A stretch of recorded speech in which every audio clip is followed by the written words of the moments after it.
Welcome to the Green Wasp Removal YouTube channel. Today's episode is part 3 in our ongoing series documenting the development of our spring nests for local native beneficial wasps here in upstate Indiana. We're documenting 2 different nests as they develop in the wild. One, as you know, is behind the thermometer on the barn, and the other is located under the barn eaves. Both of these nests have been thriving so far in their first few days of development. We'll show you how they're steadily making new cells and fresh eggs to put in those cells. We'll go over how the wasps are beginning to provision their nests with honey that the wasps make by collecting nectar and regurgitating some of that fluid back into the nest. We'll show you how our wasp feeder has been attracting ants as well as wasps lately. And we'll go over how we continue to capture the invasive species Polistes Dominula as we try to leave more space for our local native beneficial wasps to make nests in this area. We'll show you how we put them into captivity in a research habitat we set up for 20 plus Polistes Dominula queens, how occasionally there's an escapee during the transfer process and how we deal with that.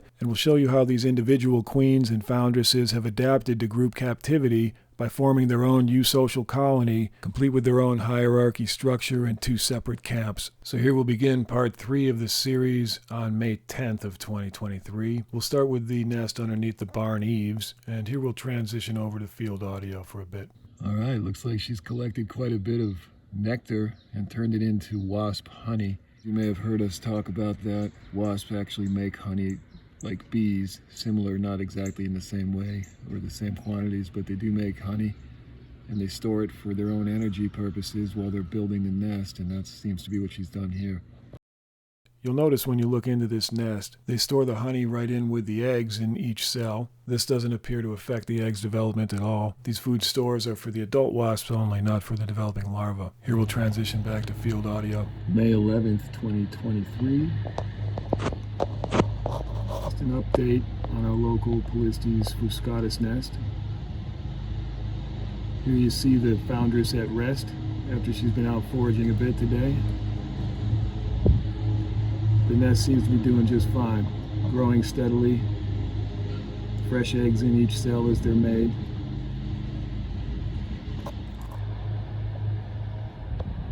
How's it going, Mama Wasp? Looking beautiful as ever today. Thanks for letting us peek at your nest.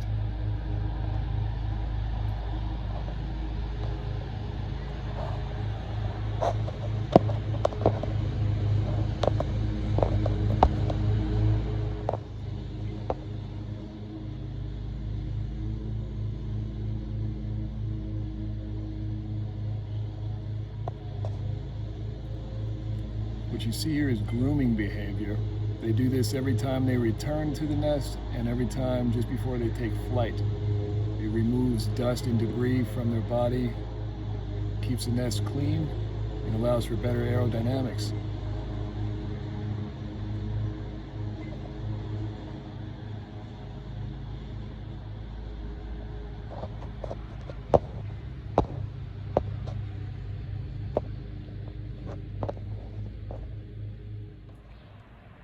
May 11th, 2023, we're going to check behind our thermometer here on the barn wall, get an update on our local native beneficial wasp who decided to make a nest back there. See what she's doing today.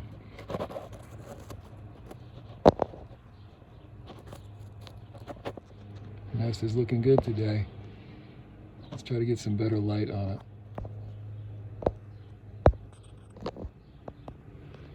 So the nest is definitely expanding.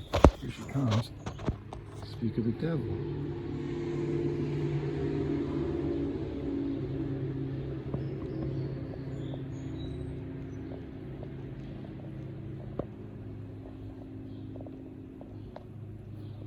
There she is.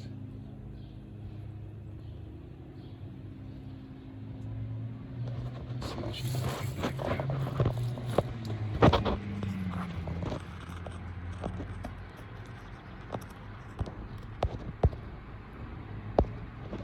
Looks like she was out foraging, probably for nest building material. Here we'll transition back to voiceover for a moment so we can explain what you see here. This is the wasp malaxating some material she picked up in the wild, which is most likely wood fiber, and she's going to use this ball of material and she's going to create a paste out of it using her saliva and her regurgitated bodily fluids, whatever she can do to make it moist, and she'll use that material to construct cells on this nest. And as each cell is made, she'll immediately deposit an egg in that new cell. These first few cells are always going to be used for eggs that will be workers, female workers, who will assist the foundress with expanding this nest. The workers will take over the bulk of the foraging duties, where the foundress will begin to focus on laying eggs and maintaining the nest. So for now, both of our native species nests seem to be doing just fine and they're thriving. Meanwhile, we're still capturing the invasive Polistes Dominula whenever we find them. Here we have Polistes Dominula number 20. We're going to try to capture her and put her into the habitat with the others we have like her.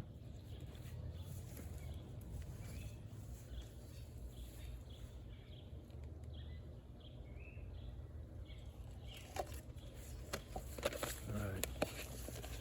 Here she is, number 20. That's the girl we were looking for.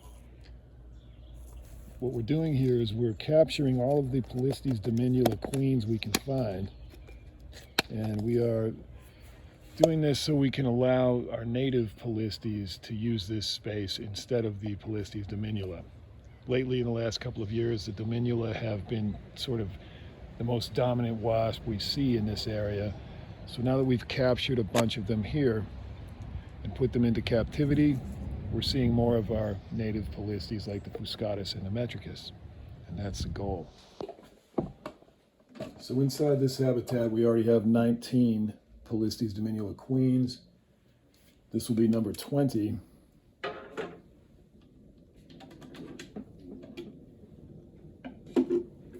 she goes, right to the window.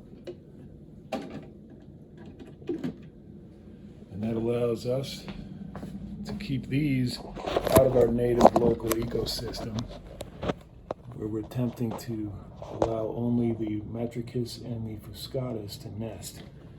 Now currently, both her roommates are either down here in the paper.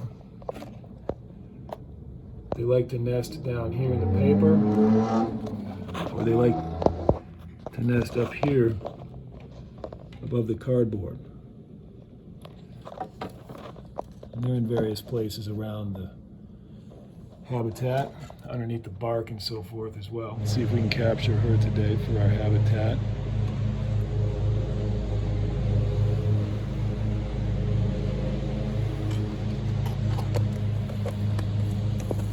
There she is, latest member of the Habitat Club in the research lab. Let's go put her inside. All right, let's put our next queen Polistes Dominula into our Dominula habitat.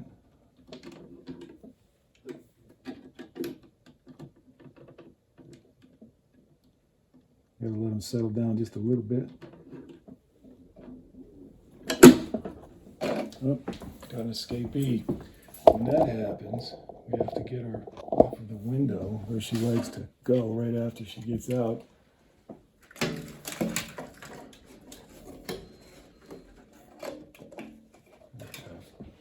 So she's back. Let's try that again, shall we?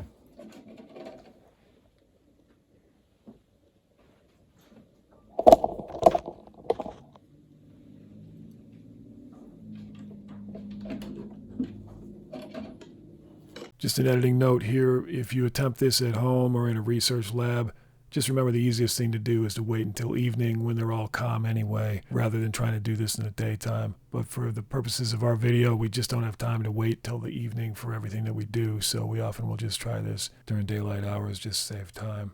But now they're all stirred up a little bit, so we're going to let them settle down before we retrieve the canister.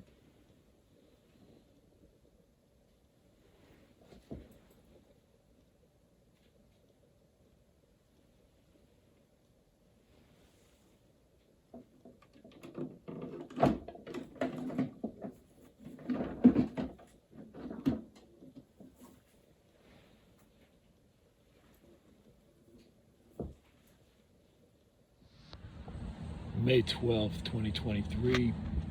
As you can see here, the only wasps today who are collecting wood fiber to build nests are local Polistes. They look like northern paper wasp. We've been seeing these and also Metricus around the property, and substantially fewer Polistes Dominula since we captured about 20 of them and put them into captivity throughout the last couple of weeks. There's a third one now on the left of frame. These are all local beneficial native wasps, and we want them here on the property, and they seem to be doing fine. And I think it's benefited them to have the Polistes Dominula removed. May 12th, 2023, we're going to check on our Polistes Fuscatus, northern paper wasp.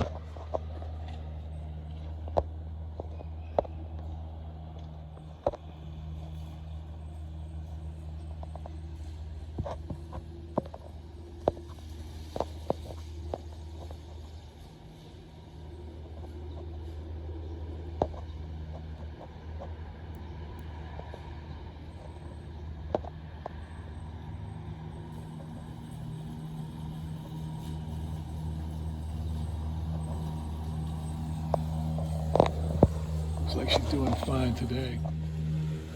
So let's take a look at our neighbor over here around the corner of the barn. Behind this thermometer, there's another local beneficial native wasp. Let's see if she's up there today. Looks like her nest is coming along just fine as well. Expanding it day by day. It's a little bit cloudy for the early part of the day. Here in the later afternoon it's starting to clear up, so they may come out more to forage then. But for now it looks like they're both doing great. So here at the wasp feeder, you can see where the ants have kind of taken over the feeder at times, and the wasp has to work her way around the ants. That doesn't seem to bother them very much. The Polistes are fairly large insects. They don't seem to have any trouble with ants at all. So they just sort of flick them out of their way when they're in there taking a drink of honey. The ants are having a harder time than the wasps, because the ants will often drown in there, but they keep coming back anyway.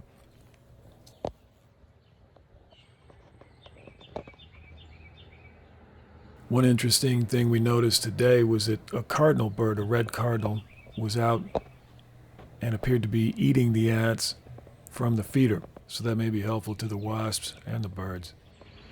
So we put some wood out for the Polistes wasps so that they can forage for both honey if they need it, and also for nest building material.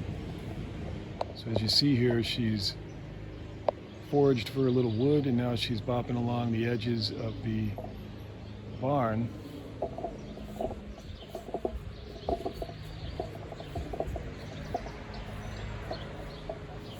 She's looking for more wood.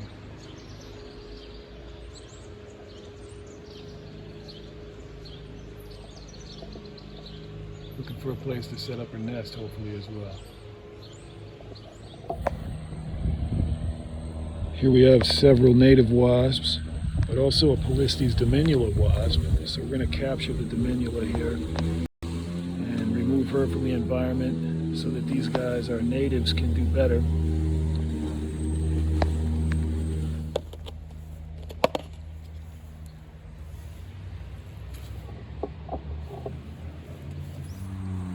So here we have another Polistes Dominula foundress who was captured while she was out foraging for wood to build a nest. There's quite a few that we already have in captivity, but every now and then we still see them out here. Now, in general, we're starting to see many more of our natives than the Dominula, and that was the goal. There's one there. All right, so here's guest number 22 for our Polistes Dominula habitat. Let's hope we can get her in there without any escapees today. With her compatriots.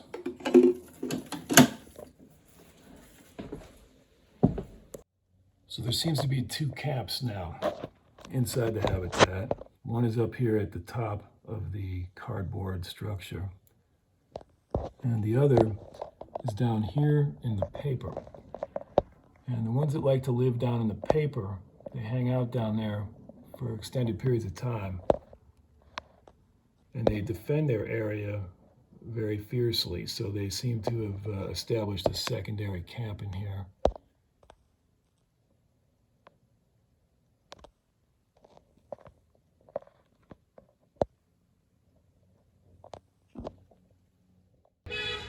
Polistes Dominula, invasive species here. So we're putting them all into captivity, and we have 22 of these queen Dominulas so far. Foundresses who are out foraging for wood to build their nests. We're going to put her inside the habitat now.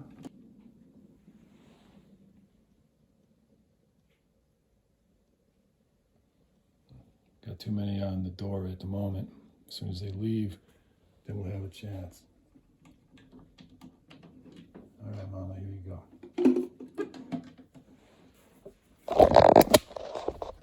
There she goes.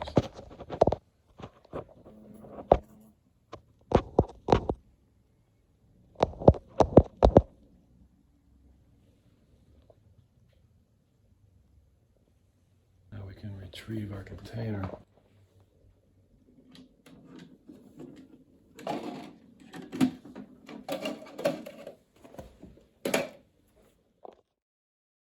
So we've got 23 campers in here now. Obviously the main cluster is here up above the cardboard. It's where they like to hang out together. It's a eusocial species, so even though they were all separately foraging queens or foundresses, they learn to get along pretty quickly.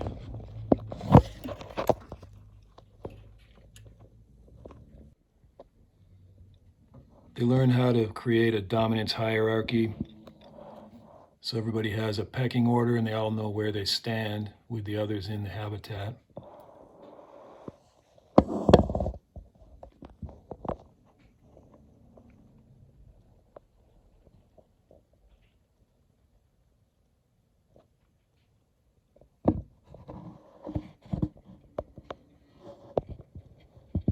May 13th, 2023.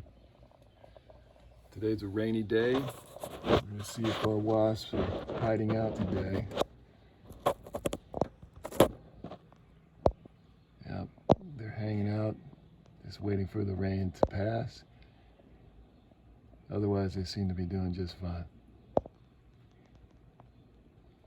How you doing in there, Mama? Staying dry? Let's check your neighbor.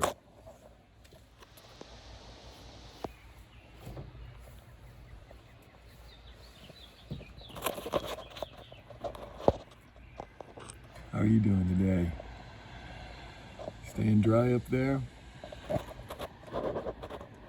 So if you ever wonder what wasps do in the rain, they do this. They hide.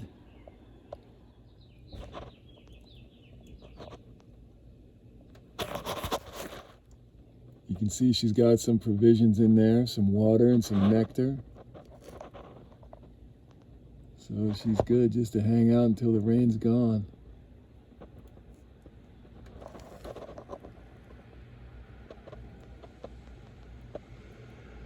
Good job, Mama. We'll see you again next week.